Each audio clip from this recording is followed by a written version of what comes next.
Greetings, film freaks. We are the Podcorn Kernels. Join us as we discuss the hard and often indigestible truths that are at the center of the fluffy and delicious world of cinema.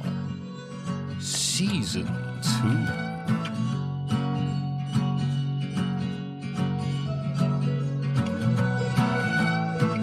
What's poppin', people? Welcome to the Podcorn Kernels podcast.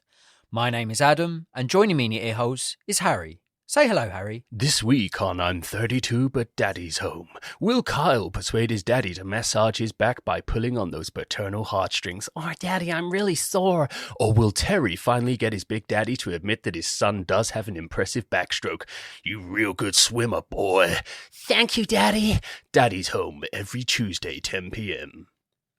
On today's episode, we will be talking about Cinema Paradiso.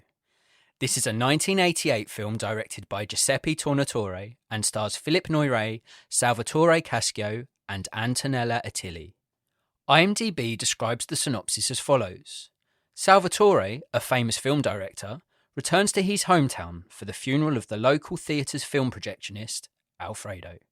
He reminisces about his life as a young boy falling in love with cinema. Here is an original song to support the synopsis. How can this building be the center of a town? How can a movie be the happiness we have now? Because on any given night I could be Tarzan or a clown. A gun-toting cowboy or a soldier from out of town.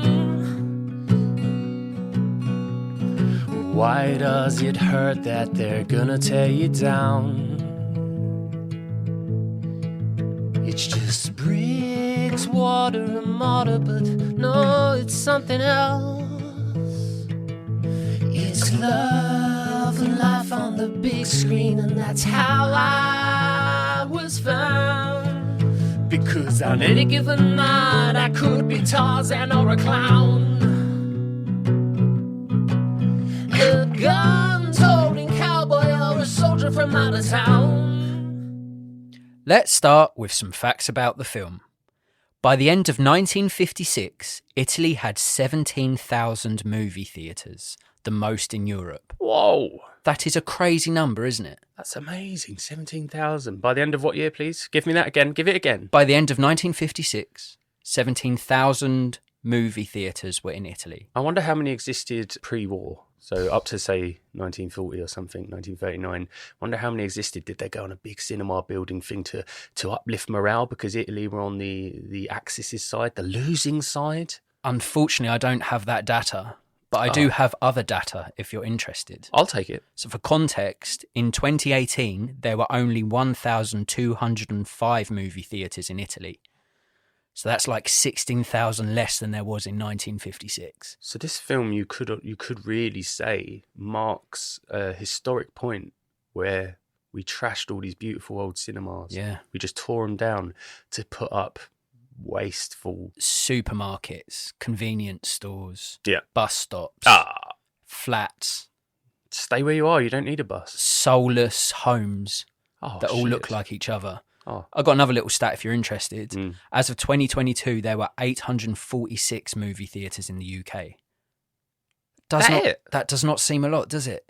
It really doesn't, because if someone said to you how many Asda supermarkets do you think are in the UK, it's probably the same amount. Close to 1,000. Mate, think of how many McDonald's there are in the UK. There's probably thousands of them. Oh. But that really saddens me. As a hardened cinephile, as someone who loves going to the films, not so much nowadays because people are assholes, but to hear that there's, as of 2022, only 846.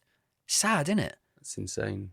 Well, it's because they all become big multiplexes. They all become the big boy ones, the huge screens, the big chairs and stuff. Whereas I'd love to go and watch a niche little 1930s black and white film in a cinema like Cinema Paradiso. I'd love it. Yeah. In a dusty little Sicilian town. Amazing. Yeah, I would watch any sort of film, unless it was a film on spiders. I do love small town cinemas. Yeah. I always have.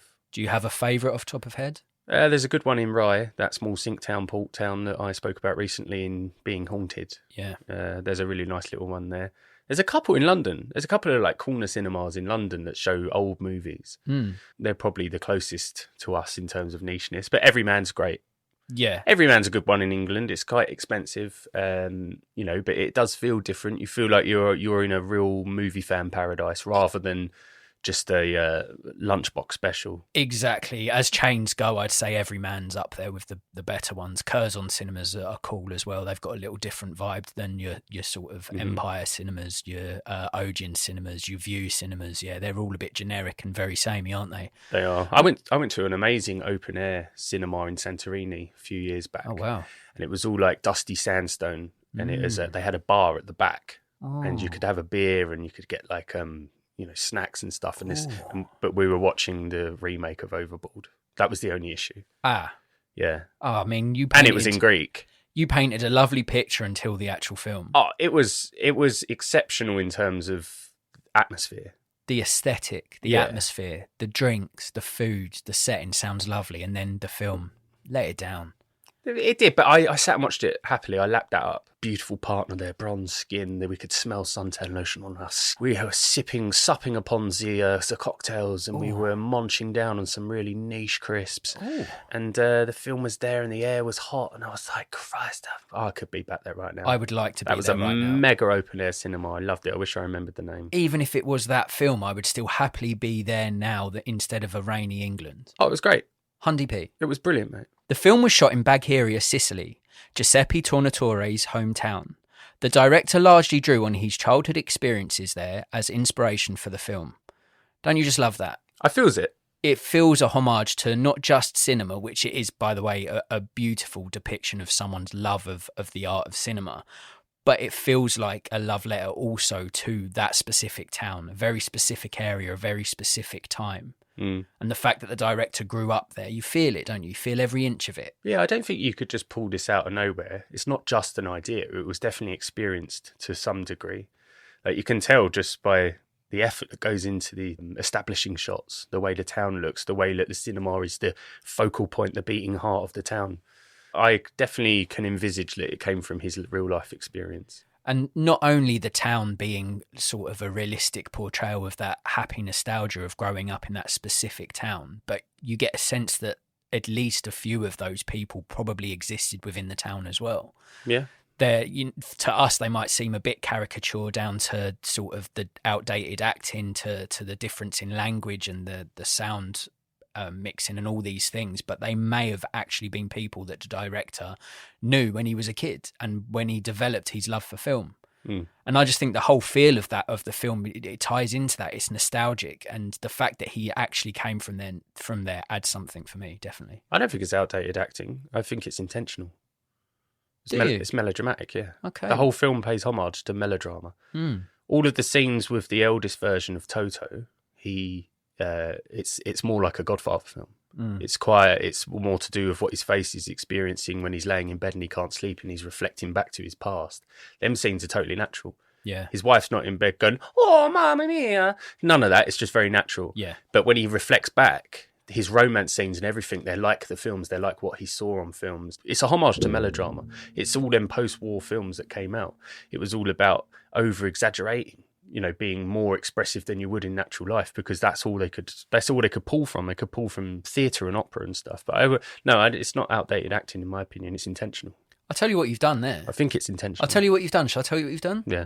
You've turned my head and made me change my decision on a dislike, because you've legitimately changed what I think there.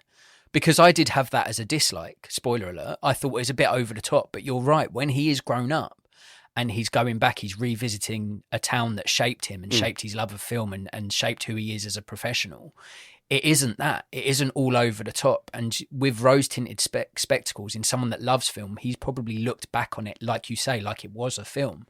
So you've done that. I mean, that's what I think. I was trying to hint that to you for a week or two. I kept using the word melodrama. Yeah. I kept saying it's a homage to melodrama, because that's all that they experienced post-war films. It was all very over the top. It had to be. Yeah. That's my fault on it anyway, only because I found the oldest version of Toto was a Godfather connective scene. They weren't over the top, in my opinion. Well, you've changed my mind, but what I'll probably do is I'll probably include it in my dislike anyway, and then you can tell me off. Yeah. Because I like it when you do that. No. Cinema Paradiso is included among the 1001 movies you must see before you die, edited by Steven Schneider. Knew it. Schneider! Knew it. Had to be, didn't it? If Mr. Schneider is a cinema-loving dude, he's got to love a film that's about loving cinema. Has to. Well, it won Academy Award for Best International Feature. Did it now? Yeah, it's big boy. I did not know this. You've got to remember, it is 88. It was your daddy's birth year. Me. Yes. It was my birth year. Yes. 88. So Yeah. it's quite an old film, but yeah, it won, and it smashed it at Cairns and everything. I think it was highly lauded, and a lot of it is getting to that last scene. Yeah. It really ties it all up into a nice little bow. I mean, I only saw this film recently for the purposes of this very podcast, but there's that iconic image of young Toto looking up at the screen and being enamoured, and his face is lit up by the screen. Like, that's iconic. Yeah. And that is the extent of my knowledge of the film before watching Same this. as me. And then I watched this and I was like, it's ridiculous that I haven't seen this.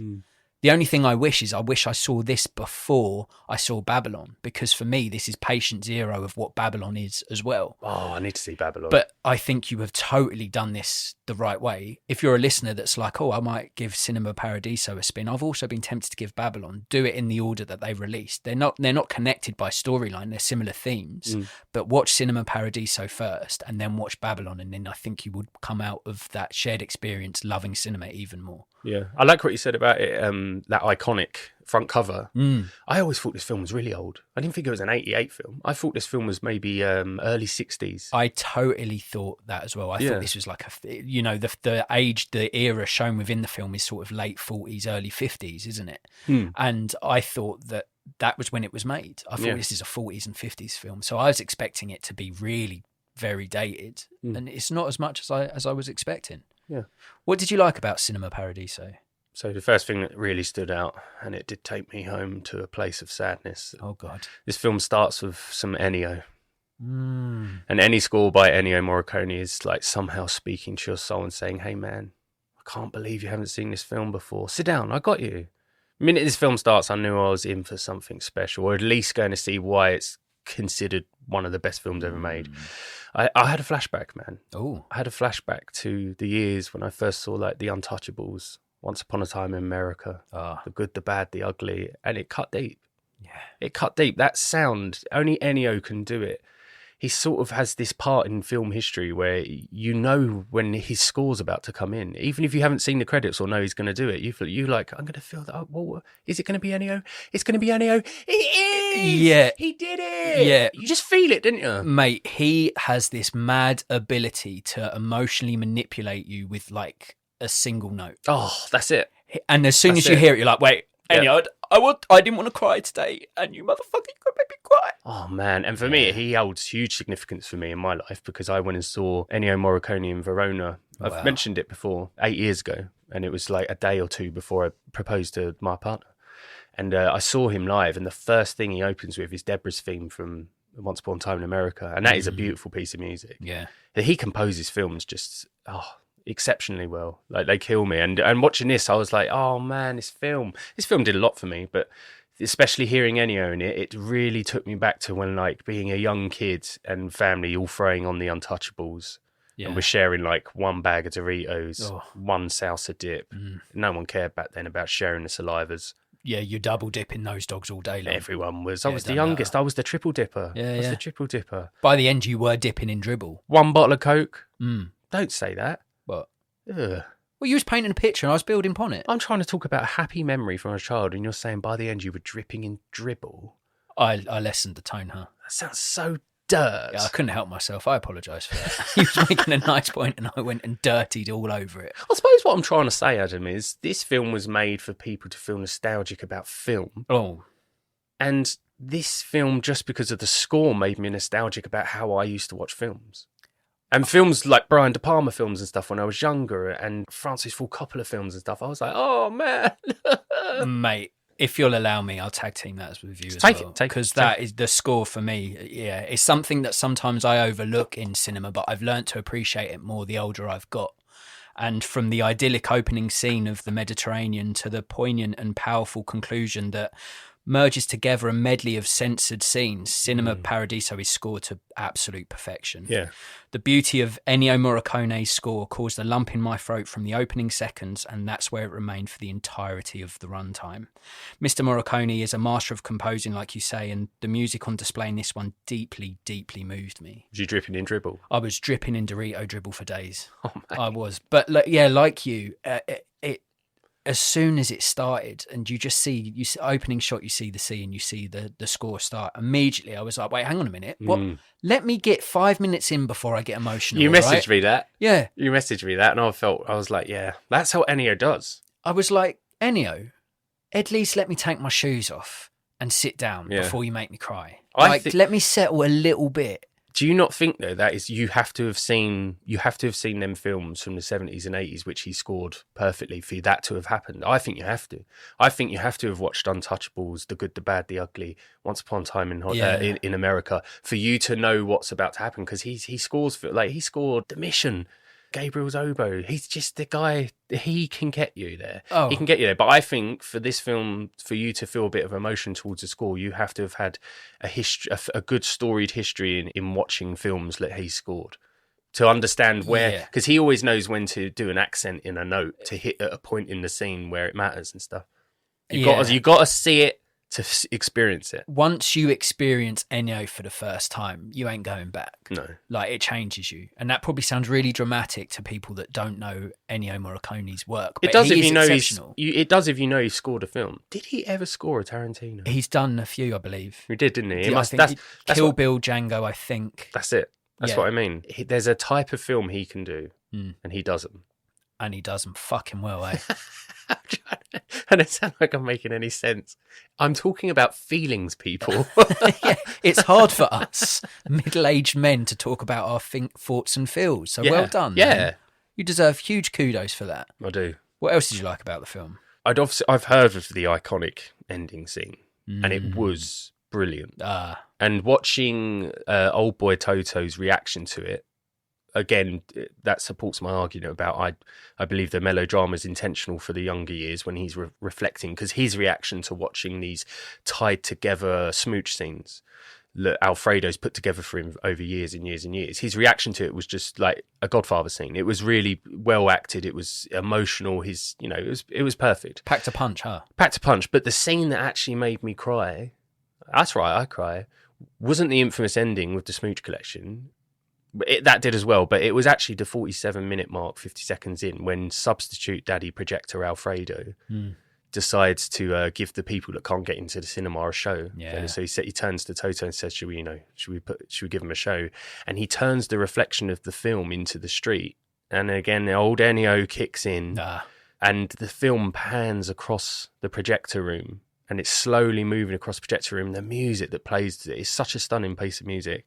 And then it finally reaches the street and illuminates a house in a square. And it actually made me cry. I thought, we ain't just two guys spitting the shit about blockbusters. We're genuinely affected by cinema to the point where we want to tell the world why we love something. Yeah. And to see it for its worth. Yeah. Film is so powerful, and this film is a homage to everything we love about escapism. And cinema is the greatest form of escapism. Fuck yeah. Yeah. Yeah. And that scene cut me. Yeah. The beauty of seeing an old movie and like, tell Mary I love her, that sort of thing going on, and everyone wanting to see it, dying to see it, because that's all you got, peeps. Other than that, your day's shit.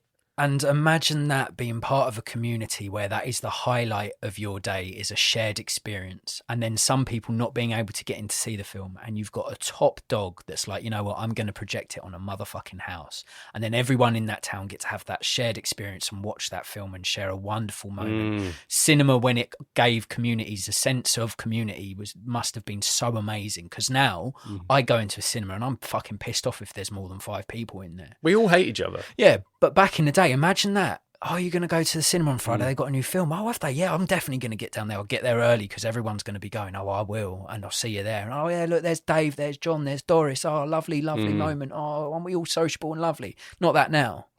Which is a damn shame. So nostalgic for the community vibes going on in this film. Like, it's a hilarious film as well. There are so many funny moments in this film.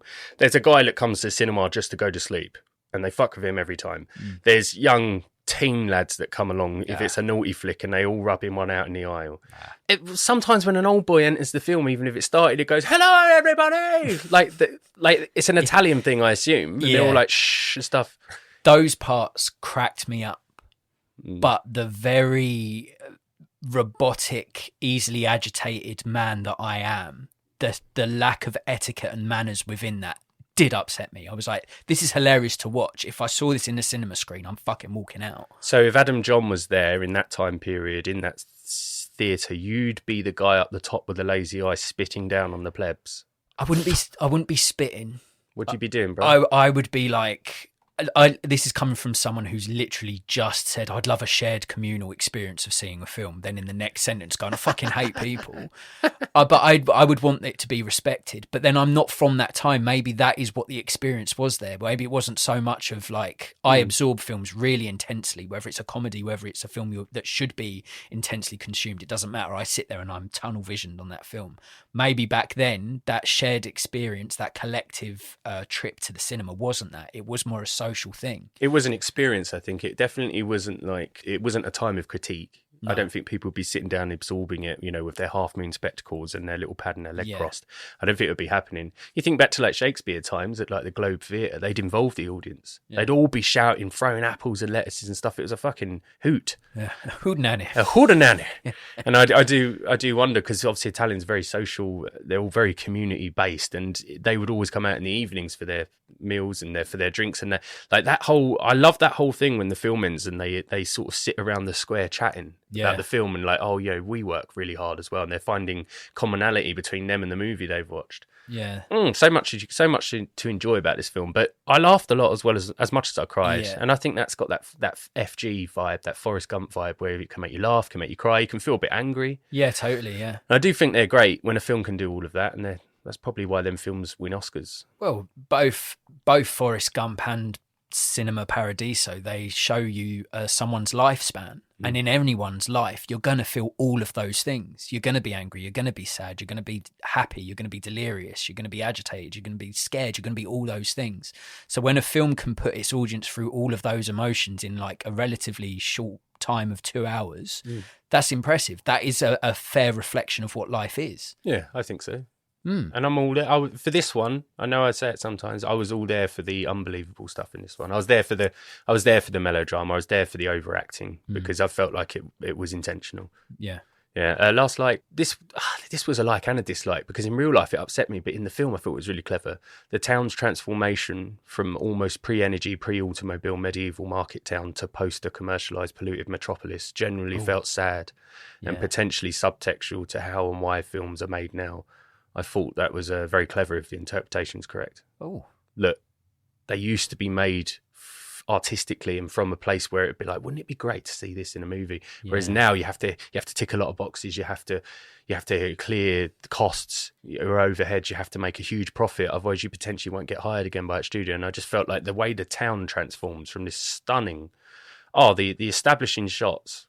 I was reading that it was like done on a panoramic 70 something camera, and you really see it in this film when the camera comes out an alleyway to show you the square, which most of the film takes place in. It's so lush, so rich, looks like a rich tea biscuit. Absolutely stunning. And then by the end you see this really sub-modern urban shithole, loads of cars, loads of pollution, kids, the beginning, the birth of the chav or the bogan or the Jersey Shore sort of people. And I was like, You're totally right. Like, it feels like cinema used to be cherished. Like you said, it was a way to express a thought, a feeling, a passion, whatever it might be. And then through time, it's got cynical.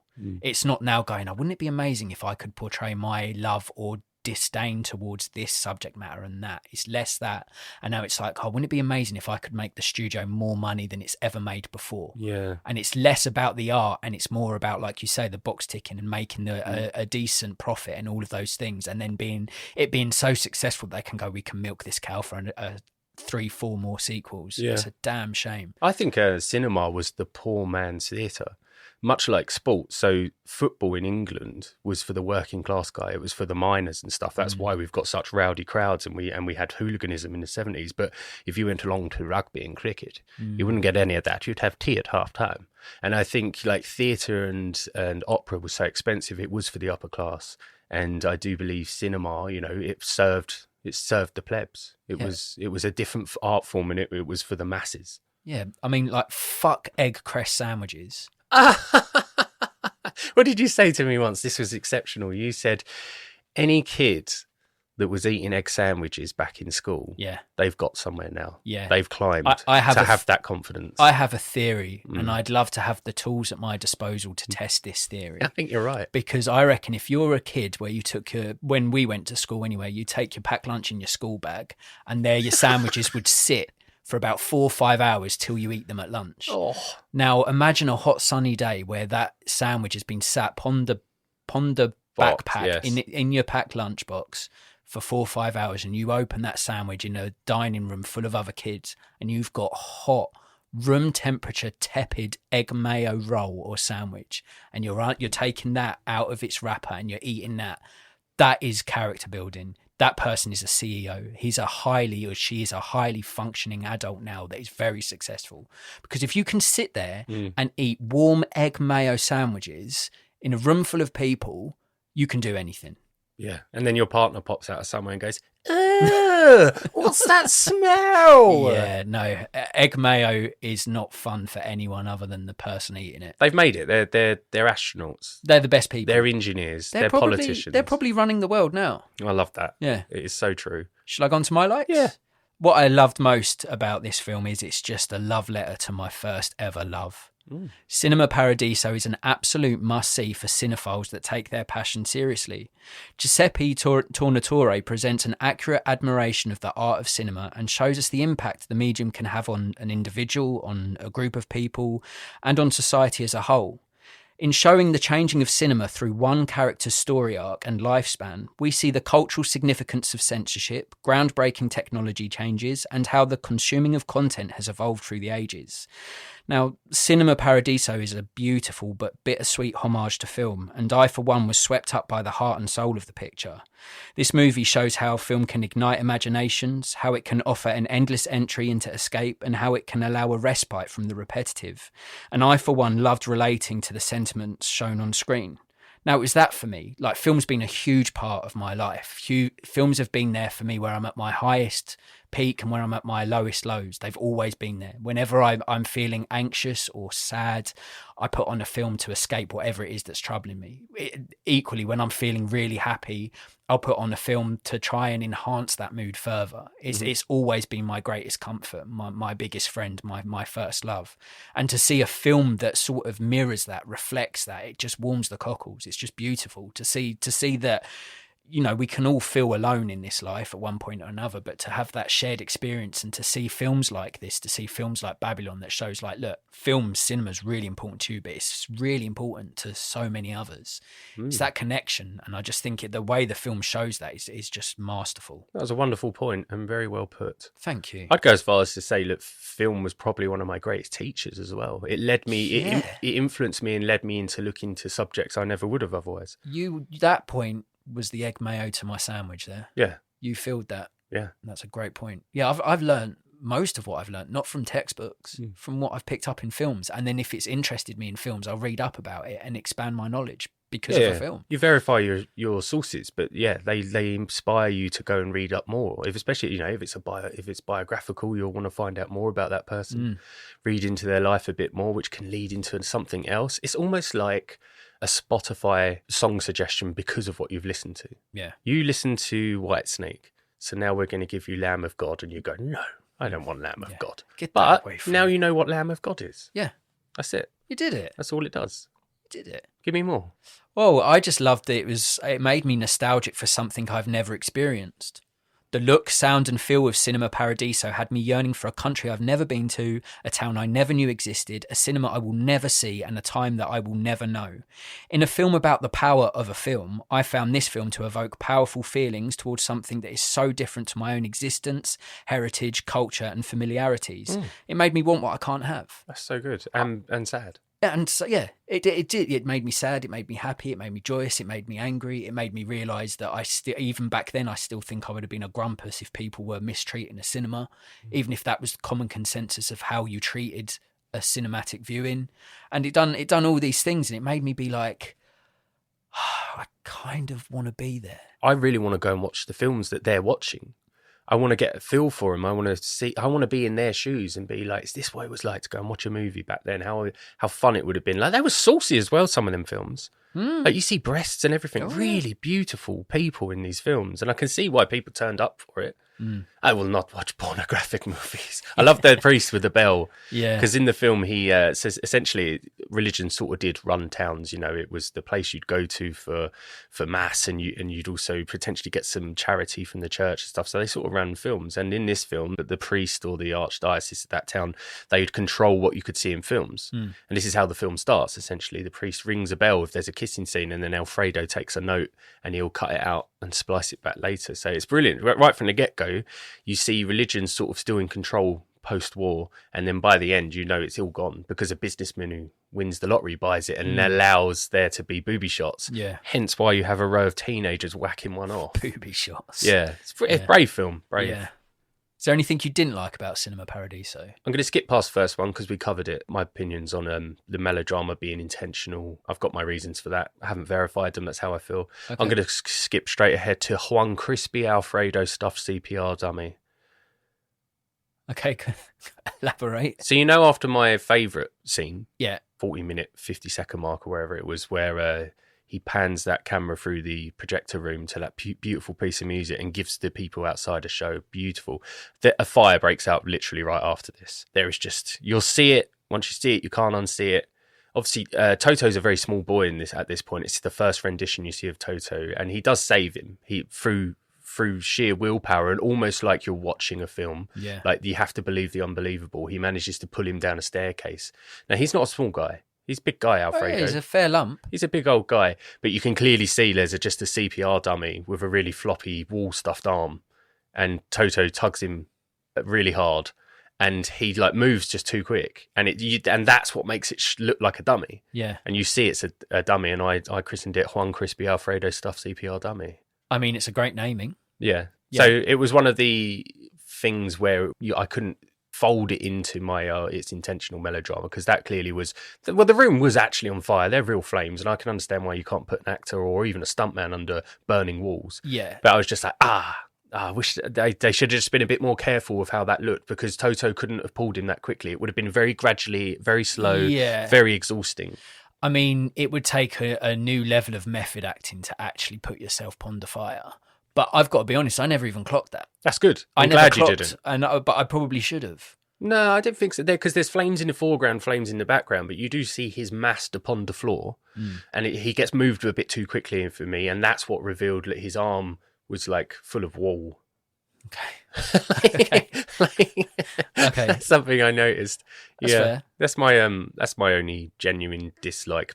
The first one essentially was about how I don't want people to misinterpret film as cheesy.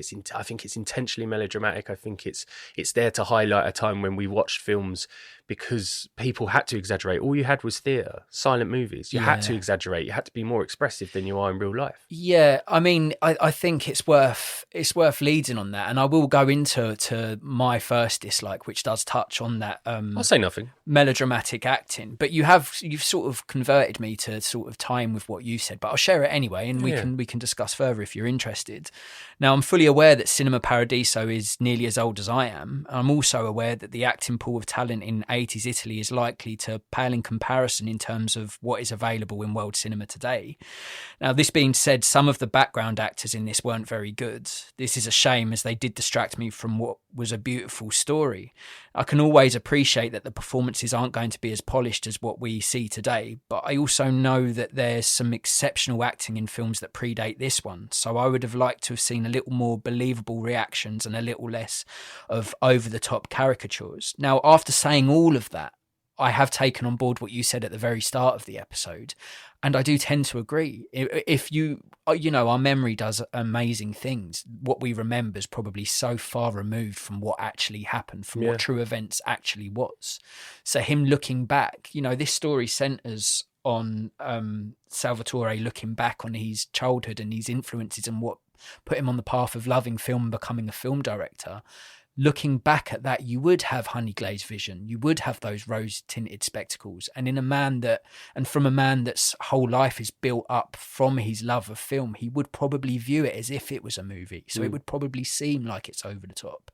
So I am completely diverted to tie in with more of what you're thinking. And I thank you for changing my perspective, I guess. What did you think of little Salvatore Cassio as little Toto? Oh, he's charming, great, wasn't he? endearing. Yeah, really cute kids. He was up there with baby Forrest Gump for me. Yeah. Like, really strong performance for such a young kid. Really charming, funny, cheeky. Yeah. Really liked him. Did you know Philippe Noiret's French? Yeah. And he did the whole film in French. I'm so glad you brought that up because I was trying to find a way to get that in because I read about that too, yeah. But when you see it, because obviously we read the subtitles, when you see him talk, you can't really tell that it's not the language, but we don't know the words he's saying. Does that make sense? Yeah, because I don't know if they dubbed Italian in to cover it, but he spoke in French. The reactions you couldn't even tell. I mean, I don't know if it's because it's one of the Romance languages, like, you know, Italy and French. Is French Romance language? It might be, but I didn't notice it. But when I read about it, I was like, that's mad. So are they saying lines to each other, not knowing what each other ones are saying to each other? They must do. Yeah, and react but being a kid and reacting to words you don't understand. I mean, that'd be difficult for an adult, but to be a young lad and being able to do that level of reactionary acting, that's pretty impressive, right? Maybe a French or an Italian viewer could tell us if it really showed, because we can't tell. Again, it's that thing where we're just watching the film because we don't understand the language. Well, it's exactly that, and I do know Philippe Noiret. Philippe Noiret. Yeah, I know that he when he did when the film was released in France, they had a dubbing version. He did his own dubbing for his own character, which I thought was quite cool. Yeah, it was just it was nice. Yeah, it's cool. Yeah. How what a pain in the arse though. I mean, he's very charismatic. He's got a lovely look to him, this actor. But I wonder if they could have just found an Italian actor. I'm kind of here for an actor being like, I'm just going to do it in my language, guys. You do you, I do me. And but they I don't really understand how that works, because when they dubbed it in French, he did his own one, but he was already speaking in French. So he would have had to redub a dubbing. He would be speaking in French, but the film would have been dubbed in Italian. And then he would have to do over a dubbing of his own voice, which would have been the same as his dubbing of a dubbing. So did the version we watch, was that not his voice? Was that an Italian man's voice dubbed over him? Yeah. Well, they didn't look out of sync at all. Yeah, but that's because we don't know the languages. I know, but you'd still notice certain vowels and stuff not being correctly pronounced. Yeah, surely. I think his performance is such an emotive, expressive performance. I think it's quite easy to not be focused on his mouth and more about his physical performance and things like that. Mm-hmm.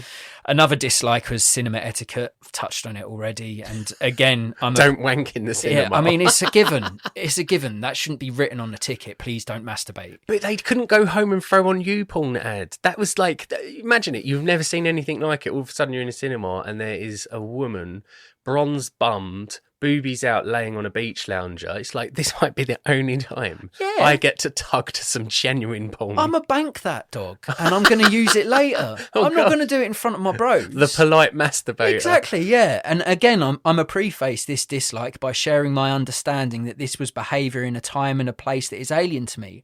However, in a shared space cinema, there is a man that flobs over the balcony into unexpected audience. And this happens more than once, by the way.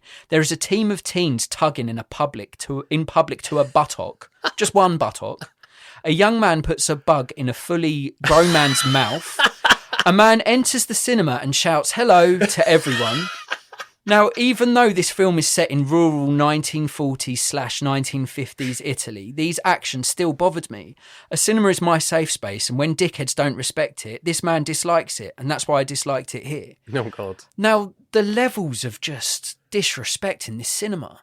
Like there are people fucking, people wanking, like smoking, chatting, walking in, announcing your arrival. Like, But it's madness. there's also people collectively crying over an emotional scene in a film. Yeah, collectively terrified over a scary scene. There's a couple looking at each other from top shelf to bottom shelf, and then a scene later they're together and in love. I love that scene as well, because in that scene you speak of, it's a horror film, we're led to believe, and the rest of the audience can't look at it looking away. And you've got this bloke at the lower half of the cinema looking at the screen unbothered, and you've got this lady in the higher part of the cinema. He turns around and sees her, and they're the only two that are unbothered by the horror. Yeah, and that's where they've connected. They got bigger plans. Yeah, then they connected over that not being bothered by horror or enjoying the horror, and then they end up together, which is just lovely. Yeah, man. Yeah, another dislike: Paradiso, parental pings, aggressive adulting, tough Toto taps, and Salvatore striking. Now, the first act of Cinema Paradiso shows us a young Toto and his fascination with film. Pretty much every scene in the first hour shows a child either getting roughhoused, slapped upon the head, booted in the backside, or headbanged against a blackboard. That's realistic. Again, this could be a sign of the times, but I don't recall a film that has so much casual child beating. And despite some of them deserving a little clip of discipline, it did feel like there was too much parent punching or kiddie kicking. On second viewing, I counted 29 instances of striking a child. 25 is my limit. 25. Yeah. And for me, it's a mild throwaway diet dislike. But when I first watched this, I was like, fucking hell, like even strangers are hitting these kids. Can I ask you a question? Yeah. What's 5 times 5? Christmas. Yeah. That's in Kilby. Yeah. Yeah, within the film, there's a kid struggling with maths, and the teacher's asking him 5 times 25, and Toto, bless him, points to a Christmas tree to signify, look, what's the Christmas? 25th. Yeah. And the idiot kid says Christmas and gets a beating because of it. But yeah, I just can't remember. It's a throwaway fun dislike for me, obviously, but I can't remember actually seeing a film where a child is like clipped so much. But it was a community. Loads of men died in World War II. Loads of Italian men didn't come home. You need community. It takes a village to raise them, no? It takes a village to raise them. Yeah. Yeah? Yeah. But yeah, it's just a throwaway dislike. Bring back the beatings. Oh, he said it. He's gone there. But I did find it funny, and I had a great time tallying up the amount of parental pings and things like that on my second viewing. Man must have been bored. No, I was having a great time, actually. Yeah. I just wanted to give my dislike some whack. Nice. I wanted to say this is how many times I think it's a great fact. Yeah. And you created it on your own. I made my own fact that will never be on IMDb. You could add it. I could. I've got some questions. What film gave you nostalgia for a time and a place you didn't belong? Lots. Almost Famous. Oh. I mean, oof. What time and place is this, if the listener doesn't know, please? That's like early mid-70s, I believe. Early mid-70s, great time for music, exceptional time for music. Flower power, essentially, free sex, drugs. It had that vibe, and the music was just incredible. So Almost Famous done it for me. Once Upon a Time in Hollywood did it for me. That sort of golden era of cinema, a hot LA, cocktails, margaritas, nice cars. Lawrence of Arabia. I've always been obsessed with the thought of like seeing stars in a desert. Lawrence of Arabia did it. The music, the way adventure just calls you in that film, really does. Films like that, really. They're great. Wanting to be in their place, essentially. That's what I would like. Not so much the blood and killing. No, of course. They're great fucking answers, so thank you. Mine are Into the Wild, sort of 90s North America. Not his story specifically, but having that freedom to travel without the pull of a mobile phone making me want to show everyone where I am. Just going out and experiencing it and having the strength to go out on solitude and go exploring and see these amazing things and be self-dependent and do all of these amazing things. Well, you could do that next week and come hiking with me, but you don't want to. We're not going to we're not going to air our dirty laundry to the audience, are we? All right. Good. And another one, The Banshees of Inisherin. Even though it's depressing as fuck, I still want to be on a 1920s island in Ireland that doesn't exist. Just imagine doing a day of hard labour and the only thing to do is go to the pub and drink Guinness. Well, you've got your fresh air, you've got your exercise. Yeah, you got your donkeys. You've got Guinness, you've got a guy playing a fiddle. Yeah. It's all there. You got the crack. It's all Not there. the drug, the Irish word for jokes and bants. Good times. Just good times for all, really. Good times. And yeah, that's one that stuck out for me. Which age of cinema would you like to have been alive for?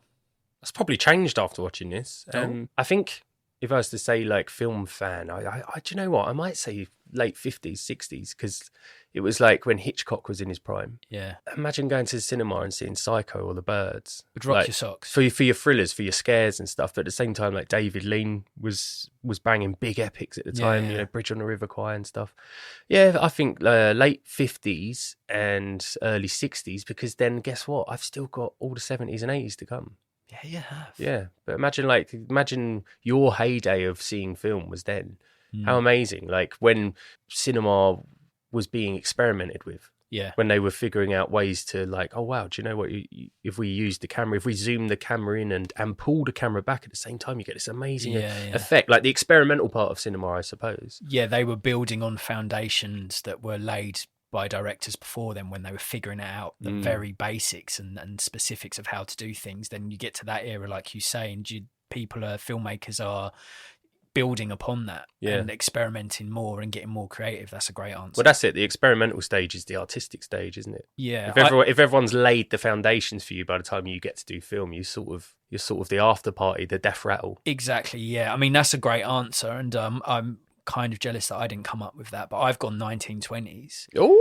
Just imagine like being there when sound and dialogue was first introduced to cinema. Well, it's the same answer then, because obviously we had sound and that in the 60s and 50s, but 20s was huge. But imagine being there for the pioneers. Like imagine going back to a time when that wasn't the norm and seeing people react to sound and speech on the screen for the first time. Imagine the first time you go to a cinema and instead of it just being a scene and then written words and then the next scene and written words, you actually heard something.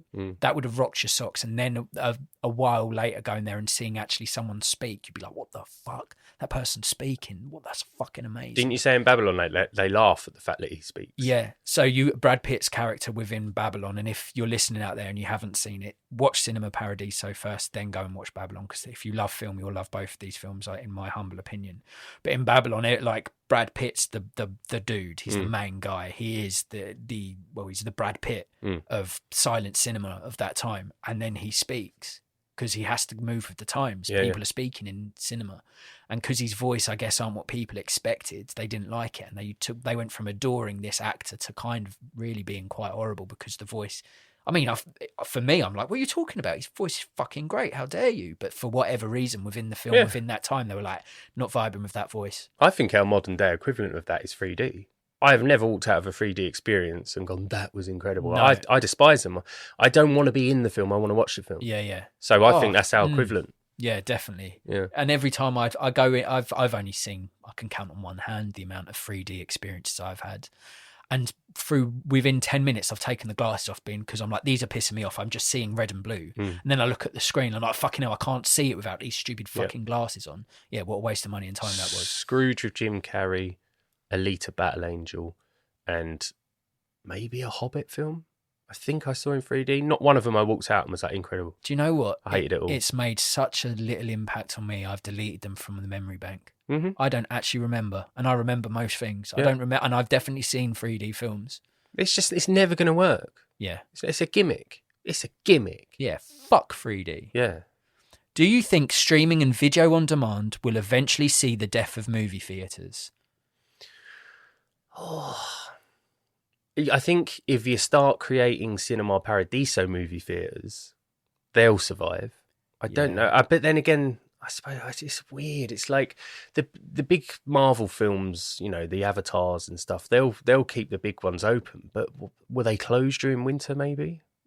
I mean, that could be the next stage. The thing is, but then you can't pay rent. You wouldn't be able to afford to keep it running. That's what I mean. As much as we would love to see little independent cinemas a la Cinema Paradiso pop up, the sheer running costs and the staff costs and all of that comes with it, even having to pay to show the films, they're destined to fail, especially when you've got these huge conglomerate cinemas that are just massive, that will just run all year round, and they lack any personal identity, but they're always open, they're always there for you. And even they're dying out. At the top of the episode, we're saying how many cinemas are in the UK and in Italy compared to what they was. They are diminishing. You have to take into account there the size, the average and the mean. Like, so if a cinema only seated 150 people and it was little, you could have 17,000 of them. Yeah, of course. You couldn't have 17,000 Odeons or 10 screens. Imagine. But the running cost for a small cinema would be astronomically lower than a huge Odeon. So it's a tough question. It's sad to think about. Yeah, I mean, if you think about, like, in recent years, video rentals as just a form of entertainment have died. They're extinct. You can't really go. I mean, there might be a small place in very small rural areas in Britain anyway. I can't speak for the rest of the world, where you could maybe go and rent a film, but by and large, they're all gone. Places to buy films have dramatically reduced. When we were growing up, there would be a HMV or an equivalent every place, every town you'd go into. There'd be somewhere where you could pick up a film or a CD. Now, like, we have to go driving half an hour if we want to go to a shop where you can go and buy a film in physical media form, which is a damn shame.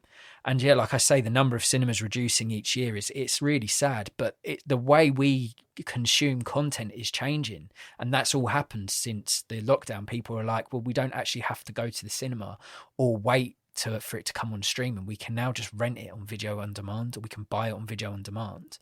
And those margins between a film being released at cinema and then just being on Amazon or on another subscription service that you can just pay to rent, it's just between that window of it being in the cinema and not, it's already on. You can already get it on your TV.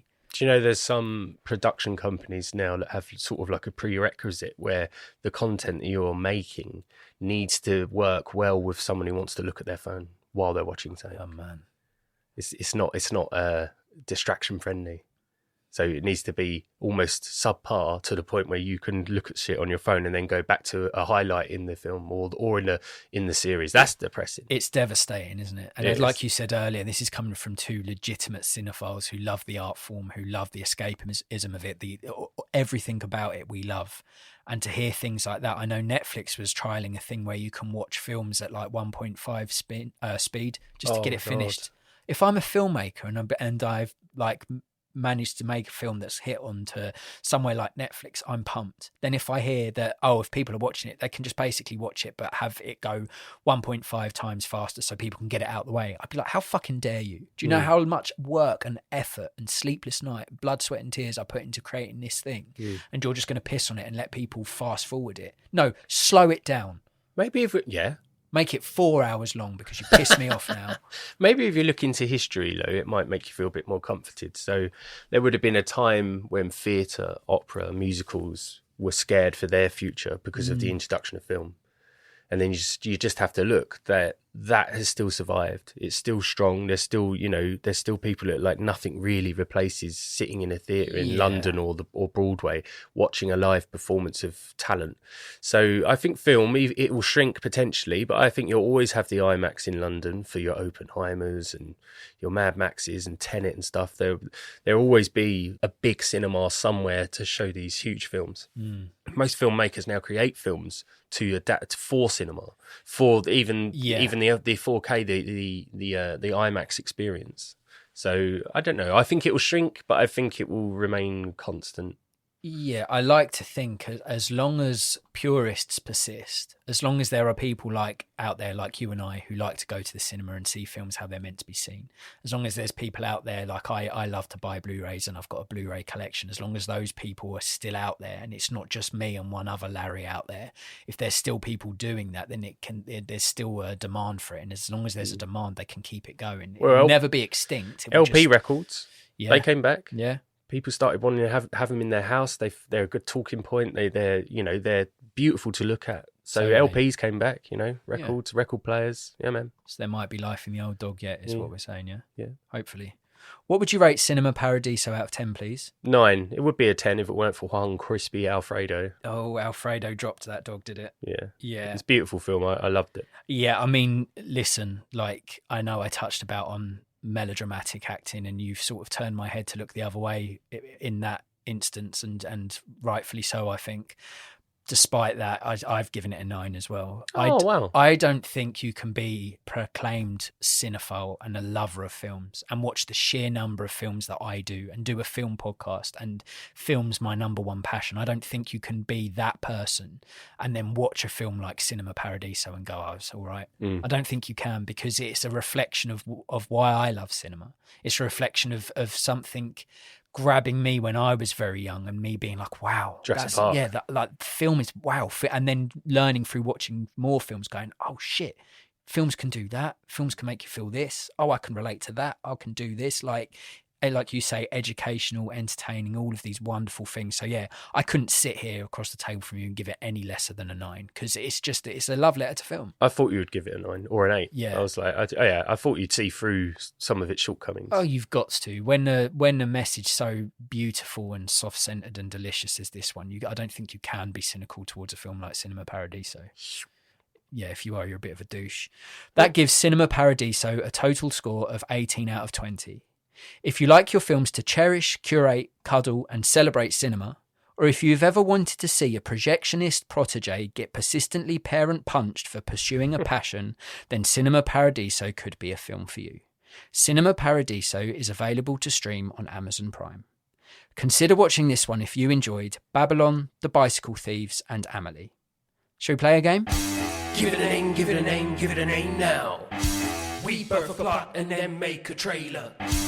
What the plot? Action! Roll over me like a freight train. Go on, do it. Okay, I'm ready. Do it. A new pill is created by an introverted scientist that helps fellow introverts find confidence and the tools to be more socially competent. Subtext your life. Yes. This tablet can be bought over the counter and is an overnight success. Millions of people across the globe have turned from shy, nervous introverts into confident, strong people pleasers with abundance of anecdotes and a new sense of self-worth. The natural extroverts of the world are unhappy about the quieter, more shy members of society taking their limelight. Another scientist, who themselves are an extrovert, works tirelessly to try and find fault with this new confidence-creating miracle medicine. This medicine doesn't help those that are naturally extroverted. The research carried out by the naysayer scientist has found out that those taking the confidence tablets have their life expectancy reduced by 10 to 20 years. The extroverted scientist goes to the press to inform them of this terminal side effect. The film unfolds to show us two scientists battle it out over the morals and dangers of the tablet. A subplot to the story shows the confidence-increased introverts fight with their original extroverts over the shift in society. Despite the life-limiting side effects, general consensus is that people would rather live a shorter but more self-assured existence. What's wrong with you? Many, many things. What's so wrong with you, man? So many things. So Dr. Introvert, Dr. Extrovert, Dr. Introvert wants to find a cure for introvert. Has found a cure for introvert. Yep, scientist introvert has found a medicine that make introvert extrovert. But introverts aren't self-conscious. They don't want to change, do they? Some of us do.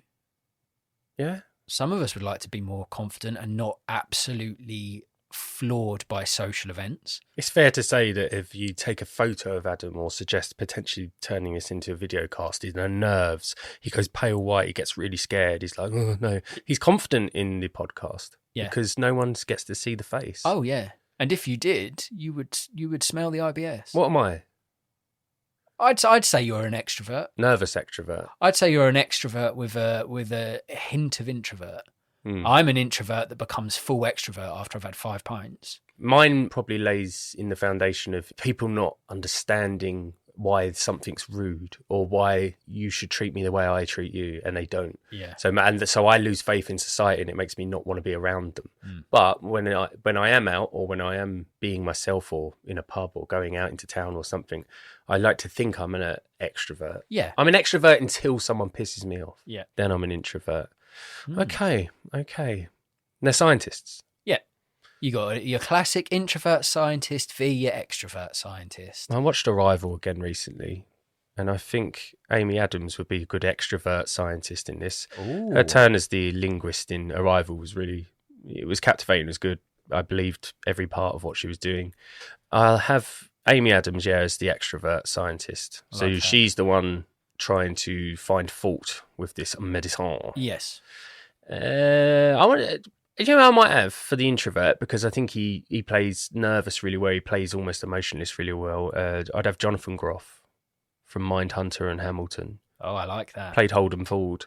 I think he could definitely have a good turn as a scientist looking to cure his introvertness, if that's a word. And on the flip side, when he's doing the tests and he finds out that he works, he's someone that can play extroverted as well. So once he's done doing the testing and takes the tablet, and he's no longer this shell of a man, he's really like more confident and all of these wonderful things. He can do both sides of the coin. Because he's wonderfully awkward in Mindhunter, in that he's isolated. Yeah. Like his thoughts are a bit out of the norm, bit esoteric, bit crazy. People don't really trust him. So by nature, he's quite isolated. And then like you watch him in like Hamilton, he's this very extravagant, camp over the top George the 4th or 3rd or 5th or whatever fucking George it was. For directing, I did initially start thinking Waititi for Jojo Rabbit, but then I think, nah, I don't like him enough. No. Not since his best stuff's well behind him, in my opinion. I completely agree. I'm going to go with a director who did a few episodes of one of my favourite shows, The Thick of It, and his name is Armando Iannucci. Or Iannucci. Yeah. And he did Death of Stalin and The Loop and stuff. But his work on Thick of It, amazing. Like, that's a brilliant British satire series about politicians. It's very funny, well worth a watch. Yeah, I'd have him. And do you know what? I was going to use an expression for the title of the film, because if you say this to someone, if they're introvert, it means something completely different to an extrovert. An extrovert will go, yeah. And an introvert will go, oh, fuck. And I would call it Come In, Come Out Tonight. Imagine there was a cure for insecurity. Imagine there was a pill that could turn your shyness into a strength. Since the miracle medicine Come Out of Your Shellicin hit the shelves, sales have skyrocketed and people are more confident and sociable than ever before. Restaurants and nightlife are booming, and as a result, the economy has benefited from people opting to go out more. Would you take it? Would you gain more confidence, but lose years of your life? Fights have broken out on the streets of Philadelphia today as introverts and extroverts fight it out over some outside seating. Be warned, the scenes you're about to see are unsettling.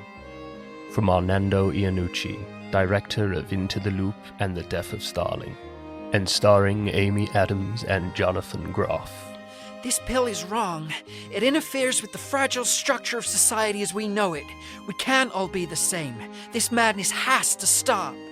Come In, Come Out Tonight. Coming soon.